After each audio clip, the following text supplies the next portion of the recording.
Hello guys, അപ്പോൾ പുതിയൊരു വീഡിയോയിലേക്ക് എല്ലാവർക്കും സ്വാഗതം. ഇന്ന് വന്നിരിക്കുന്നത് തംബ്നെയിൽ കാണിച്ച മോഡലിൻ്റെ കട്ടിങ് ആൻഡ് സ്റ്റിച്ചിങ് വീഡിയോ ആയിട്ടാണ്. കട്ടിങ് വീഡിയോ ആണ് നമ്മൾ ആദ്യം ഇടുന്നത്. സ്റ്റിച്ചിങ് വീഡിയോ നാളെ നമ്മൾ ഇടുന്നതാണ്. എടുത്തെല്ലാം സെറ്റ് ചെയ്ത് വെച്ചിട്ടുണ്ട്. അപ്പോൾ ഇട്ടപ്പോൾ ഭയങ്കര ലെങ്തായിട്ട് തോന്നിയതുകൊണ്ടാണ് നമ്മൾ പാർട്ട് 1 ആയിട്ട് കട്ടിങ് വീഡിയോ ഇടുന്നത്. അപ്പോൾ നമ്മൾ ഈ ഒരു യെല്ലോ കളറിലെ മെറ്റീരിയൽ കൊണ്ടാണ് ഒരു ഫ്രോക്ക് നൈറ്റ് തയ്ക്കുന്നത്. അപ്പോൾ കസ്റ്റമർ തന്ന ഒരു ചുരിദാറിൻ്റെ ടോപ്പാണ്. അപ്പോൾ ടോപ്പ് വെച്ച് നമുക്കൊരു ഫ്രോക്ക് നൈറ്റ് തയ്ക്കുന്നത് എങ്ങനെയാണെന്നാണ് ഞാൻ കാണിക്കുന്നത്. അപ്പോൾ നമ്മൾ അളവ് തന്നിരിക്കുന്ന ടോപ്പ് ഒന്ന് മറിച്ചിട്ട് കൊടുത്തിട്ടുണ്ട്. അതിൻ്റെ അകത്തെ വശം പുറത്ത് വരുന്ന രീതിയിലൊന്ന് ഇട്ട് കൊടുത്തിട്ടുണ്ട്. എന്നിട്ട് ഇതിൽ നിന്ന് എങ്ങനെയാണ് അളവെടുക്കുന്നതെന്ന് ഞാൻ കാണിച്ചു തരാം. അപ്പോൾ ഞാനൊരു 3 മെത്തേഡിലാണ് കാണിക്കുന്നത്. നിങ്ങൾക്ക് ഏതാണ് എളുപ്പമെന്ന് വെച്ചാൽ ആ മെത്തേഡ് നോക്കിയിട്ട് കറക്റ്റായിട്ട് അളവുകൾ എടുത്ത് ചെയ്യണം.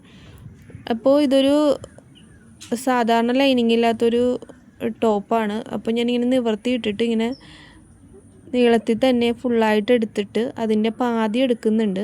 അങ്ങനെ വേണമെങ്കിൽ അങ്ങനെ നിങ്ങൾക്ക് എടുക്കാം. ഇതുപോലെ നിവർത്തിയിട്ടിട്ട് ഒന്ന് അളന്ന് നോക്കുക. ഷോൾഡറും ചെസ്റ്റും ഒന്ന് അളന്ന് നോക്കുക. എന്നിട്ട് അതിൻ്റെ പാതി എടുക്കുക. ഇങ്ങനെ ടേപ്പ് ഒന്ന് മടക്കി വെച്ചാൽ അതിൻ്റെ പാതി കിട്ടും. അങ്ങനെയല്ലെങ്കിൽ ഇതുപോലെ നിവർത്തിയിട്ടിട്ട് ഇതുപോലെ മടക്കിയിട്ടിട്ട് ഇതുപോലെ നിങ്ങൾക്ക് പകുതി അളവെടുത്ത് നോക്കാം. അങ്ങനെ അളവെടുത്ത് നോക്കുമ്പോൾ നിങ്ങൾക്ക് ഇങ്ങനെ തന്നെ നമുക്ക് നമ്മുടെ മെറ്റീരിയലിലേക്ക് നമുക്ക് അളവ് കറക്റ്റായിട്ട് കിട്ടും. പകുതി എടുക്കുന്നതുകൊണ്ട് അങ്ങനെ എടുക്കാൻ പറ്റും. അല്ലെങ്കിൽ ഇതുപോലെ നിവർത്തിയിട്ടിട്ട് നിങ്ങൾക്ക് വരച്ച് കൊടുക്കാം. ഇത് കുറച്ചും കൂടി എളുപ്പമുള്ള വഴിയാണ്. കാരണം നമ്മൾ കറക്റ്റായിട്ട് മടക്കിയിട്ടിട്ട് വരച്ച് കൊടുത്താൽ മതി. അതുപോലെ നെക്കും ഷോൾഡറും ചെസ്റ്റൊക്കെ വരച്ച് കഴിഞ്ഞിട്ട് താഴത്തോട്ട് ഇതുപോലെ വരക്കണം. അപ്പോൾ നൈറ്റിക്ക് ആകുമ്പോൾ കുറച്ചും കൂടി ഫ്ലെയർ വേണം. അതുകൊണ്ട് ടോപ്പിനേക്കാളും കുറച്ചും കൂടി ഫ്ലെയറിൽ വേണം നമ്മൾ താഴത്തോട്ട് വരക്കാൻ വേണ്ടി. അതുപോലെ ഞാൻ ഇതുപോലെ കുറച്ച് ഫ്ലെയർ കൊടുക്കുന്നുണ്ട് താഴത്ത്. നമ്മൾ ഇതിൻ്റെ ഇറക്കം കൊടുക്കുന്നത് ടോപ്പിനേക്കാളും കുറച്ചും കൂടി തയ്യൽ തുമ്പും കൂടി കൂട്ടിയാണ് താഴത്ത് ഇതുപോലെ ഇറക്കം വരക്കുന്നത്. അപ്പോൾ ഫ്രില്ലിൻ്റെയും കൂടി കൂട്ടിയാണ് നമുക്ക് താഴത്ത് ഇറക്കം വേണ്ടത്. അപ്പോൾ ഫ്രില്ല് നമുക്ക് ഈ ടോട്ടൽ ലെങ്ത്തിൻ്റെ ഉള്ളിൽ നിൽക്കണം. അതുകൊണ്ട് ടോട്ടൽ ലെങ്ത്ത് വരച്ച അവിടെ നിന്ന് മേളിലോട്ടൊരു 8 അടയാളപ്പെടുത്തിയിട്ടുണ്ട്. അത് ഫ്രില്ലിന് വേണ്ടിയാണ്. ഇതുപോലെ 8 അടയാളപ്പെടുത്തിയിട്ട് നേരെ വരച്ചിട്ടുണ്ട്. നമുക്കത് കട്ട് ചെയ്തെടുക്കാം. ടോട്ടൽ ലെങ്ത്ത് ഇതുപോലെ കട്ട് ചെയ്തിട്ട് ഫ്രില്ലിനുള്ള ഭാഗം നമ്മൾ 8 ഇഞ്ച് മേളിലോട്ട് അടയാളപ്പെടുത്തിയത് കട്ട് ചെയ്തിട്ടുണ്ട്. താഴത്തൊന്ന് ചരിച്ച് വെട്ടിയിട്ടുണ്ട്. അതുപോലെ ബാക്കി വന്ന പീസിൽ നിന്ന് ഫ്രില്ല് വെക്കാനുള്ള ബാക്കി 2 പീസും കൂടി കട്ട് ചെയ്തെടുക്കാം. അപ്പോൾ ടോട്ടൽ 4 പീസ് നമുക്ക് ഫ്രില്ല് വെക്കാൻ വേണ്ടി കിട്ടിയിട്ടുണ്ട്. ഇനി നമുക്ക് ആം ഹോളും ചെസ്റ്റും നെക്കൊക്കെ അടയാളപ്പെടുത്താം. എനിക്ക് ഷോൾഡർ വരുന്നത് 7.5 ആം ഹോളും 7.5 എടുത്തിരിക്കുന്നത്. ചെസ്റ്റ് ആ ടോപ്പിന് വന്ന സെയിം അളവ് തന്നെയാണ് ഇവിടെ കൊടുത്തിരിക്കുന്നത്.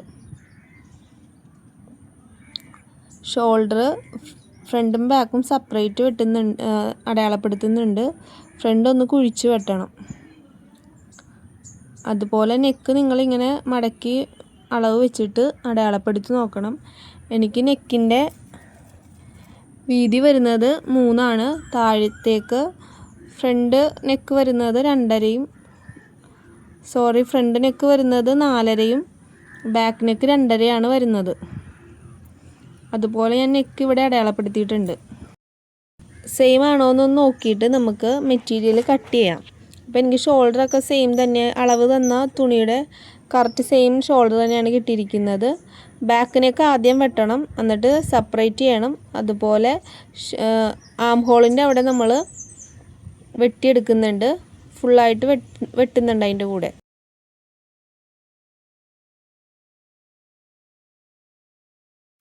എന്നിട്ട് നമുക്ക് ഷോൾഡർ ഒന്ന് സെപ്പറേറ്റ് ചെയ്യാം.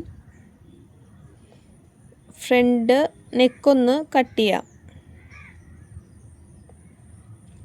അതുപോലെ ഷോൾഡർ ഒന്ന് ചരിച്ച് വെട്ടുന്നുണ്ട്.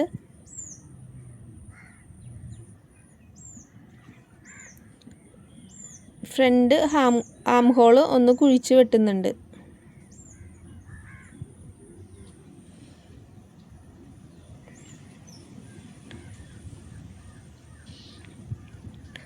നമുക്ക് ഇതൊന്ന് മാറ്റി വെക്കാം. എന്നിട്ട് നമുക്ക് സ്ലീവ് വെട്ടിയിട്ടില്ല, സ്ലീവ് വെട്ടിയെടുക്കാം. ആ ബാക്കി വന്ന പീസിൽ നിന്ന് നമ്മൾ അളവ് നോക്കി സ്ലീവ് എടുക്കുന്നുണ്ട്. സ്ലീവിൻ്റെ വണ്ണം എടുക്കുന്നത് ഞാൻ 7 നീളം എടുക്കുന്നതും 7. ആ 7ൻ്റെ അവിടെ നിന്ന് അപ്പുറത്തോട്ട് ഇപ്പുറത്തോട്ട് ഒരു 3 അടയാളപ്പെടുത്തുന്നുണ്ട് ഞാൻ. ഇതുപോലെ അങ്ങോട്ടും ഒരു 3 ഉണ്ട്, ഇങ്ങോട്ടും ഒരു 3 എടുത്തിട്ടുണ്ട്.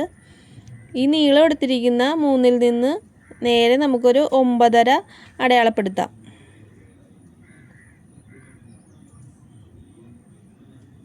ഇതുപോലെ 9.5 അടയാളപ്പെടുത്തിയിട്ട് ഈ 3ൽ നിന്ന് ഇങ്ങനെ ചരിച്ച് ആ 9.5 വരച്ചിട്ട് നമുക്കൊരു ഷേപ്പിലെടുക്കാം. അതുപോലെ വണ്ണവും ഇതുപോലെ കൊടുക്കാം.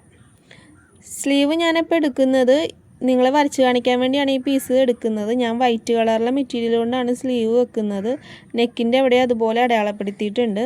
ഞാനൊരു വൈറ്റ് കളറിലെ മെറ്റീരിയൽ എടുത്തിട്ട് ഈ സ്ലീവ് അതിലോട്ട് വരച്ച് കൊടുത്തിട്ട് കട്ട് ചെയ്തെടുത്തിട്ടുണ്ട്.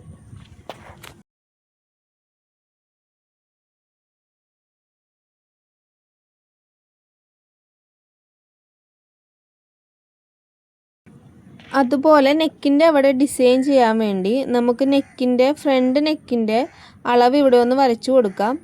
വീതി ഞാൻ 3 എടുത്തിരിക്കുന്നത്. ഫ്രണ്ട് നെക്കിൻ്റെ നീളം ഞാൻ 4.5 എടുത്തിരിക്കുന്നത്. താഴത്തോട്ടുള്ള ഇറക്കം 4.5യും വീതി 3 എടുത്തിരിക്കുന്നത്. അത് നമുക്ക് ഇതുപോലെ ഒന്ന് വരച്ചിട്ട് ഒരു നെക്കിൽ നെക്കിലാണ് നെക്ക് വരുന്നത്, നെക്കിലാണ്. അതുകൊണ്ട് ആ ഡിസൈനിലൊന്ന് വരച്ചു കൊടുക്കാം. അതുപോലെ വരച്ചിട്ട് നമുക്ക് പുറത്തോട്ട് ഒരു 3 അടയാളപ്പെടുത്തി കൊടുക്കാം. ചുറ്റിനും ആ നെക്കിൻ്റെ ചുറ്റിനും ഇതുപോലെ 3 അടയാളപ്പെടുത്തി കൊടുക്കണം. ഞാൻ അതുപോലെ ഫുള്ളും അടയാളപ്പെടുത്തി കൊടുത്തിട്ടുണ്ട്.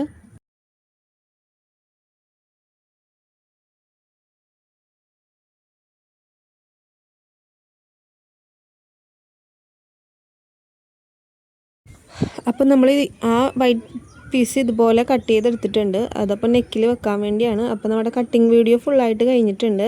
അപ്പോൾ നമ്മൾ സ്റ്റിച്ചിങ് വീഡിയോ നാളെ ഇതേ സമയത്ത് ഇടുന്നതാണ്. അപ്പോൾ നമ്മൾ ഫൈനൽ ലുക്ക് ഇതുപോലെയാണ് വന്നത്. അപ്പോൾ കസ്റ്റമർ പറഞ്ഞ സെയിം അളവ് തന്നെയാണ്. ലാസ്റ്റ് നമ്മൾ സെയിം അളവാണോ എന്ന് നോക്കിയിട്ട് വേണം കസ്റ്റമർക്ക് കൊടുക്കാൻ വേണ്ടി. അപ്പോൾ സ്റ്റിച്ചിങ് വീഡിയോ എന്തായാലും ഞാൻ നാളെ ഇതേ സമയത്ത് ഇടുന്നുണ്ട്. അതും കൂടി കണ്ടിട്ട് വേണം നിങ്ങൾ ഇത് ചെയ്ത് നോക്കാൻ വേണ്ടി.